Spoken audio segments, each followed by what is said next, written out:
It had always been a dream of mine to start an alternative school.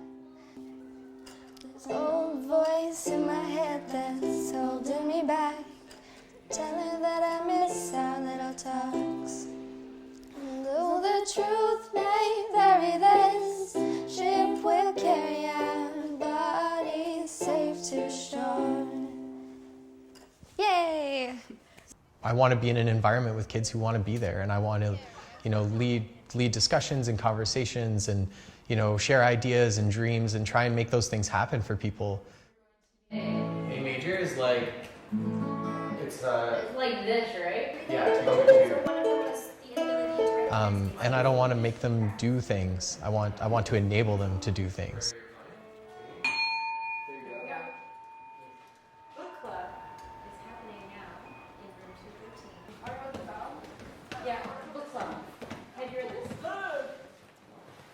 Self-directed learning really is, there's lots of metaphors that I think are useful to help people wrap their heads around what self-directed learning is, and it's really about putting teens in the driver's seat of their own education. And we as adults in that teen's life can be pointing out roadblocks ahead or things that might be coming up, but the whole point of it is not to grab the wheel and change the direction. It's to talk about the course that teen is taking.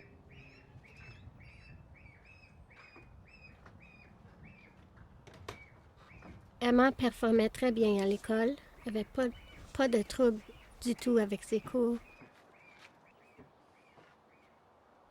Mais elle a commencé à faire des grosses crises d'anxiété, puis éventuellement, elle voulait même pas sortir de l'auto quand on arrivait devant l'école. Il était tellement mal qu'on a décidé que c'était assez. On a arrêté de l'amener à l'école. When we first met Julie and Emma and they came in to talk, it was a part of where Julie was just like, I have nowhere else to go with my kid. And Emma really enjoyed her day here that she spent when she first came. So, there was already something about this place that was really positive for her daughter that she couldn't deny. Mais je me demandais, pourquoi est-ce qu'il y a un tel qui est à l'ordinateur à toutes les fois que je viens. Puis elle a été tellement bonne avec moi pour m'expliquer que comme ma fille avait besoin de la confiance puis de la joie d'être avec d'autres ados, celui-là avait besoin de quelque chose d'autre.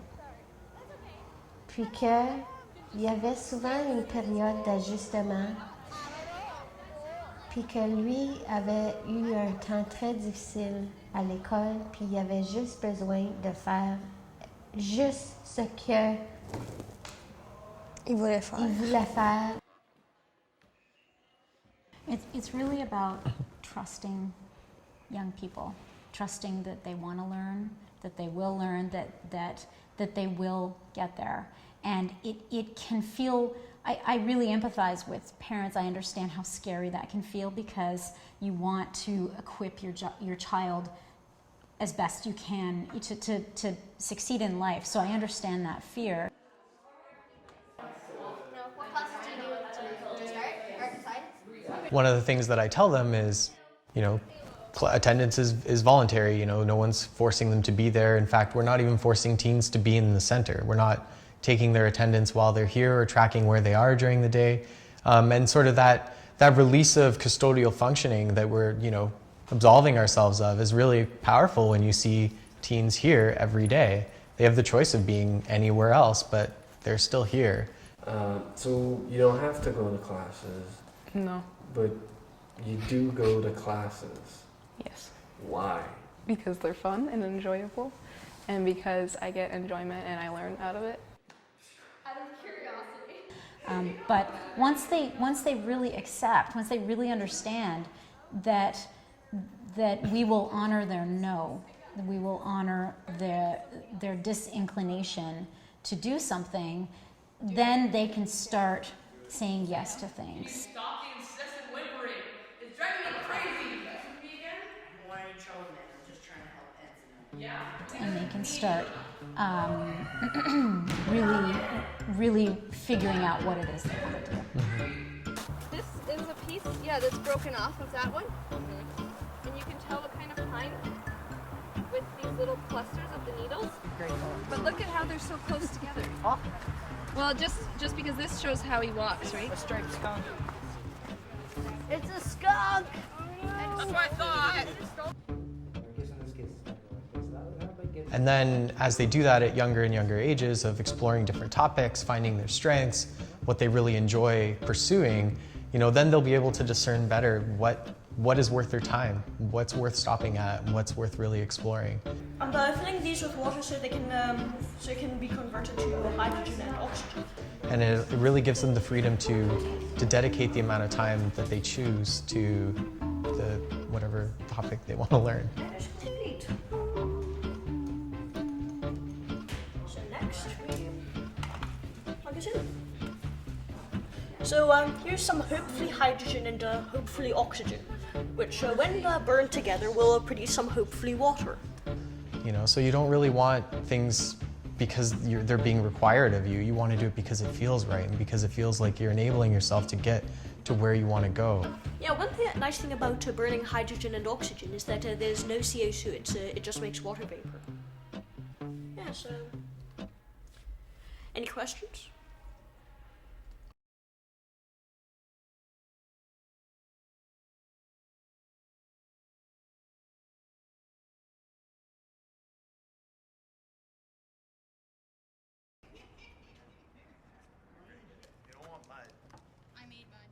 Andre and I are the two advisees for all of the teens, and so all of the teens have one of us as an advisor.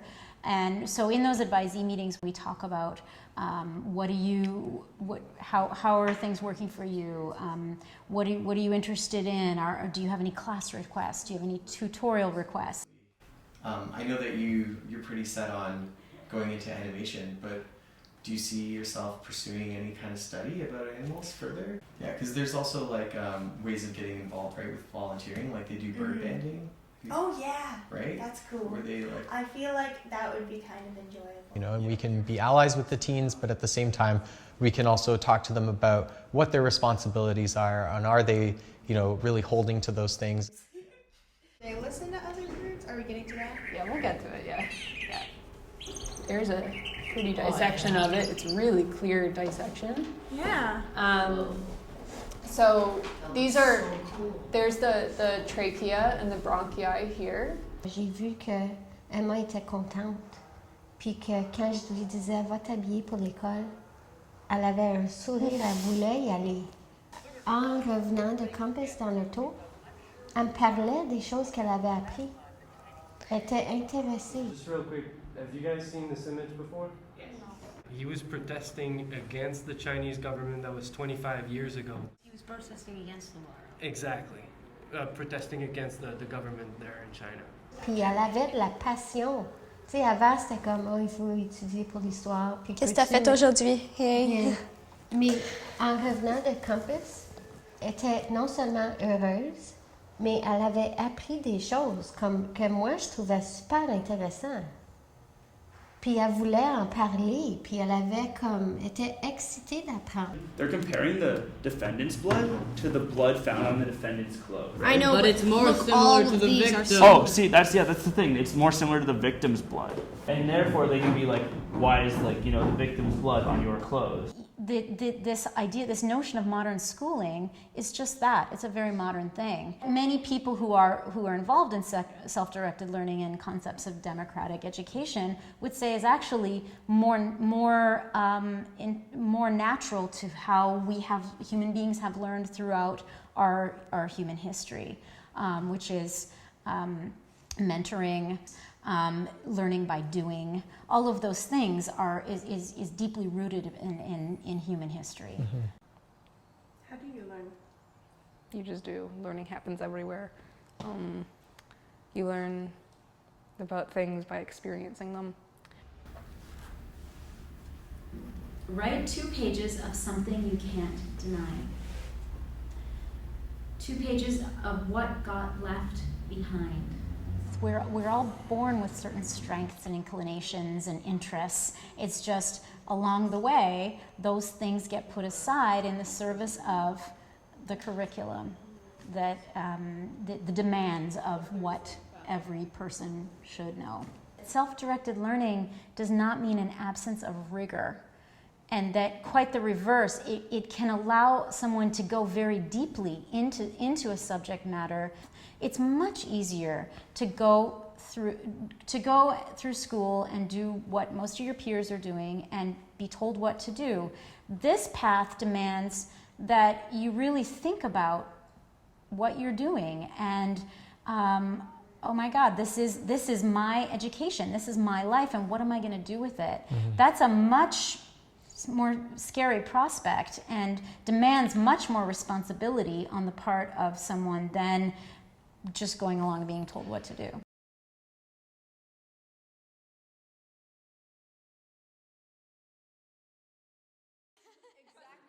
Two of our teens who are artists started working with local artists to create a project, and it's going to be entirely the teens' work.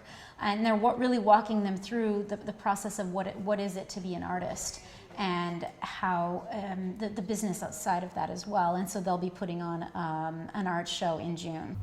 So the next session will want you to have a proposal. If you think about art as like a conversation that you're having with people using art as the language, then it's like, what's the conversation I'm engaging in? And she also will be applying to Algonquin College, one of the local community colleges in animation. So she's able to work a lot on where she wants to go, rather than continuously be frustrated by the things that she won't be using.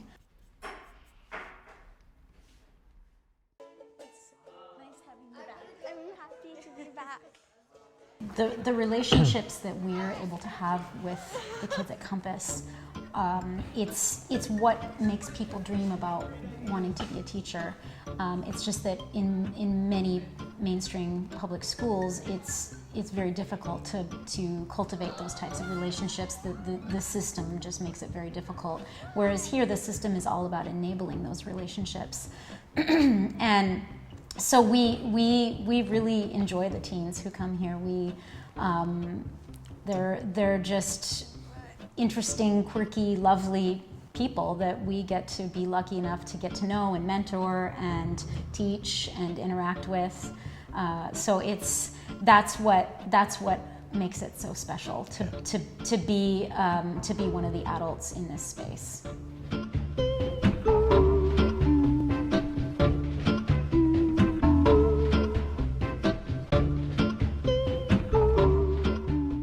What do you feel you've learned in a year?